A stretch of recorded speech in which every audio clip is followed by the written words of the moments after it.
কারচুপি এবং ইঞ্জিনিয়ারিংয়ের মধ্যে যে ডিফারেন্স, যে পার্থক্যটা, যে কারচুপি মানে দিনের বেলায় গিয়ে ভোট কেন্দ্র দখল করা, ঠিক আছে, ভোট কেন্দ্র দখল করে জাল ব্যালট বাক্স ভরা, এটা হয়নি। কিন্তু ইঞ্জিনিয়ারিং, ফলাফল ঘোষণা, ইঞ্জিনিয়ারিং। তো ডিপ স্টেট যে শুধু ফলাফল ঘোষণা ইঞ্জিনিয়ারিং করবে বিষয়টি কিন্তু সেরকম নয়। ডিপ স্টেট আরও বহু ক্ষেত্রে তাদের প্রভাব থাকে। ডিপ স্টেট মানে ছায়া রাষ্ট্র। ছায়া রাষ্ট্র যদি আপনি আরও ভালোভাবে বুঝতে চান তাহলে বুঝতে পারবেন যে ডক্টর ইউনূস কেন সাকসেসফুলি কাজ করতে পারেনি, কেন বাংলাদেশের যে ডিপ স্টেট এইটা তাকে সাকসেসফুলি কাজ করতে দেয়নি। প্রতিটা রাষ্ট্রের ডিপ স্টেট থাকে, আমেরিকারও ডিপ স্টেট আছে। তো ওই ডিপ স্টেটের সক্ষতা শুধু জনসমর্থন দিয়ে হয় না। যেটা আমি বহুবার বলেছি যে আপনাদের 16 কোটি মানুষের ভোটের মূল্য প্রথম আলোর কাছে একটা খড়ের টুকরাও নয়। এই কথাটা আপনারা আমার বহু বক্তব্য শুনেছেন। কেন বলেছি এটা? কেন প্রথম আলো হচ্ছে ডিপ স্টেটের পার্ট, ঠিক আছে? তো এই জিনিসটা আপনাকে বুঝতে হবে যে ডিপ স্টেট মানে আপনারা সব 16 কোটি মানুষ ভোট দিয়ে দিলেন আর ডিপ স্টেট পরিবর্তন হয়ে গেল, এটা কিন্তু না।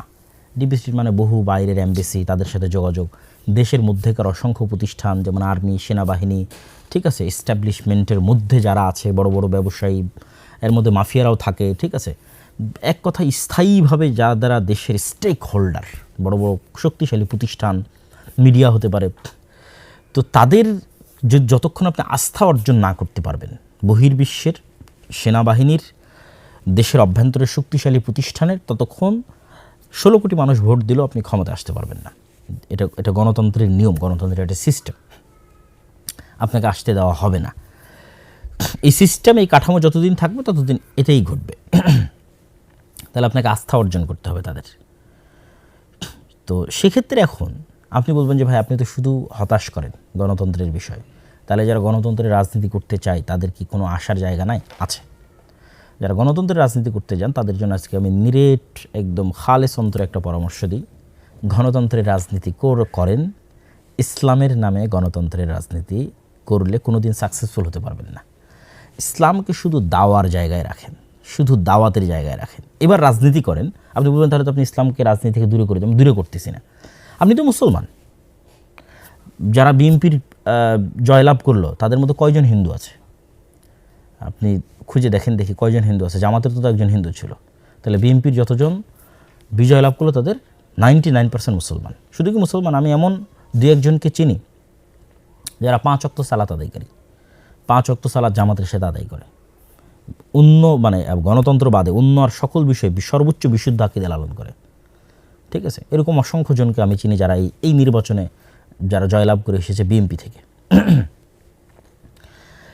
তাহলে আমি কি বলতেছি, আপনি গণতান্ত্রিক রাজনীতি করতে পারবেন, কিন্তু ইসলামের নামে রাজনীতি করে আপনি রাষ্ট্র ক্ষমতায় যেতে পারবেন না। তার 1 নম্বর পয়েন্ট আগে বলেছি, কারণ আপনি কাল্ট ফিগার তৈরি করতে পারবেন না, সকল ইসলামপন্থীকে একত্রিত করতে পারবেন না। 2 নম্বর পয়েন্ট বলেছি, আপনি কখনো ডিপ স্টেটের আস্থা অর্জন করতে পারবেন না। ফলত ইসলামের নামে রাজনীতি করে, মানে গণতান্ত্রিক রাজনীতি করে আপনি কখনো ইসলামের নামে ক্ষমতায় যেতে পারবেন না, এটা ফুল স্টপ।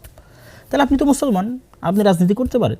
আপনি জাস্ট ইসলামের আদর্শকে নিজের মধ্যে ধারণ করার চেষ্টা করবেন। এই গণতান্ত্রিক সিস্টেমের মধ্যে থেকে যতটুকু রাষ্ট্রের উপকার করা যায়, যতটুকু ন্যায় এবং ইনসাফ প্রতিষ্ঠা করা যায়, ততটুকু প্রতিষ্ঠা করার জন্য চেষ্টা করবেন। সেই রাজনীতি আপনি করবেন। যেমন অনেকেই আওয়ামী লীগের তুলনায় বিএনপিকে ভালো মনে করতেন, যে তারা হয়তো ইসলাম পন্থাকে ধারণ করে তথা একজন মুসলিম এর যে আদর্শ সেটিকে ধারণ করে তারা টুকটাক ধর্মীয় মূল্যবোধকে ধারণ করে তারা রাজনীতি করে। যে রাজনীতি আপনারা এরদোগানের দেখতেছেন, যেই রাজনীতি আপনারা ইমরান খানের দেখতেছেন, যেই রাজনীতি আপনারা মালয়েশিয়াতে দেখতেছেন, এগুলো পূর্ণাঙ্গ ইসলামী রাজনীতি নয়। তো এগুলোকে আপনি একটাকেও পূর্ণাঙ্গ ইসলামী রাজনীতি বলতে পারবেন না। এগুলো কি রাজনীতি? এগুলো হচ্ছে ইসলামী ভাবধারায় উজ্জীবিত হয়ে একদল মুসলমানের রাজনীতি। যে মুসলমান পূর্ণাঙ্গ মুমিন নয়, সে ফাসেক মুমিন হতে পারে, ঠিক আছে, তার অন্য কোনো ত্রুটি থাকতে পারে, কিন্তু সে সরাসরি ইসলাম বিরোধী বিদ্বেষী কোনো আইন হোক এটা সে চায় না। আপনাকে আরও ক্লিয়ার করি, মুসলিম লীগের রাজনীতি কী ছিল? মুসলিম লীগ আলেম ওলামাদের দল ছিল নাকি? মুসলিম লীগের মিস্টার জিন্নার বিরুদ্ধে যে পরিমাণ আলেম ওলামা ফতোয়া দিয়েছে ওই সময় 46-47-এর সময়, যে পরিমাণ আলেম ওলামা ফতোয়া দিয়েছে, এই এখনও সে পরিমাণ আলেম ওলামা এই যারা ইসলামপন্থী নামে রাজনীতি করে তাদের নামে ফতোয়া দেয়নি। আপনি খুলে দেখেন, মুসলিম লীগের সব জেনারেল পড়ুয়া সাধারণ মুসলমান ছেলেপেলে ছিল। 2-1জন আলেম ওলামা পরবর্তীতে যুক্ত হয়েছে। মিস্টার জিন্নার কথা পড়া হবে, মিস্টার জিন্নাও আলেম না, আল্লামা ইকবালও আলেম না, এরা জেনারেল শিক্ষিত পড়ুয়া ছাত্র। এরা কী চাইছে? এরা চাইছে মুসলমানরা যেন স্বাধীন মতো বাস করতে পারে। কিন্তু ইসলামী রাষ্ট্র, পূর্ণাঙ্গ ইসলামী রাষ্ট্র কিন্তু তারা চায়নি, প্রতিষ্ঠিতও কিন্তু তারা করতে পারেনি। তারা কিছু মুসলমানরা যেন আলাদাভাবে স্বাধীনভাবে বসবাস করতে পারে। তো সেই রাজনীতিতে এখনও আছে, সেই রাজনীতি বাংলাদেশে এখনও আছে। এই যে জামাত ইসলামকে যারা, জামাত ইসলামের যে জোট, এই জোটকে যারা ভোট দিয়েছে, জামাত এনসিপির জোটকে, আপনি নিশ্চিত থাকেন এটা মুসলিম লীগের ভোট ব্যাংক।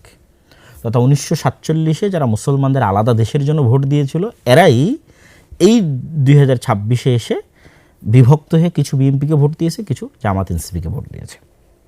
এটা মুসলিম লীগেরই ভোট ব্যাংক।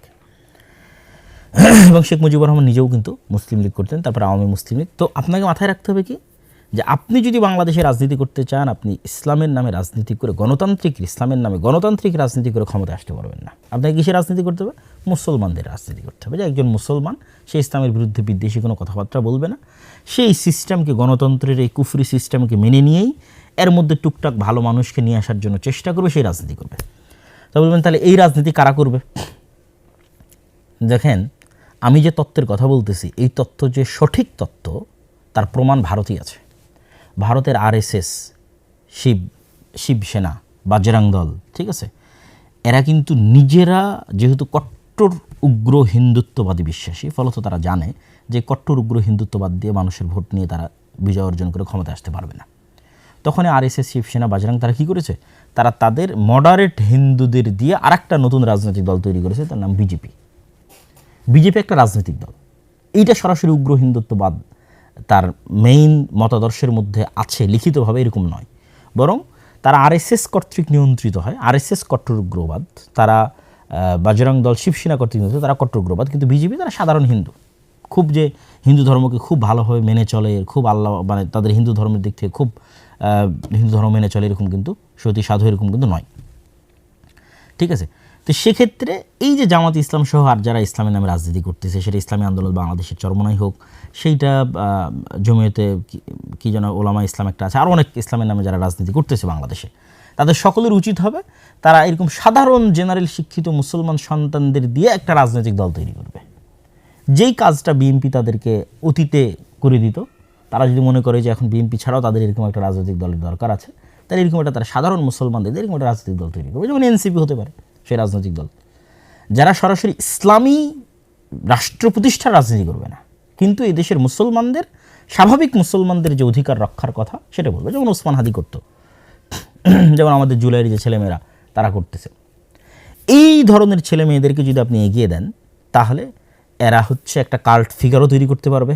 কেননা যেহেতু সে সরাসরি ইসলামী নয়, ফলত এখানে ফতোয়া ফারাইজ আসবে না, মাসলাক আসবে না, মতবাদ আসবে না, আদর্শ আসবে না, শিরক বেদাত আসবে না, মানে এইগুলো নিয়ে মুসলমানদের ইসলামী দলগুলোর মধ্যে যে গণ্ডগোল সেগুলো আসবে না। তাহলে কাল্ট ফিগার একটা তৈরি করতে পারবে। 2 নম্বর, যেহেতু তারা সরাসরি ইসলামী নয়, মডারেট সাধারণ মুসলমান, সেহেতু তারা ডিপ স্টেটের আস্থা অর্জন করতে পারবে। ডিপ স্টেট যেগুলো নিয়ে অ্যালার্জেটিক, সেগুলোর বিষয়ে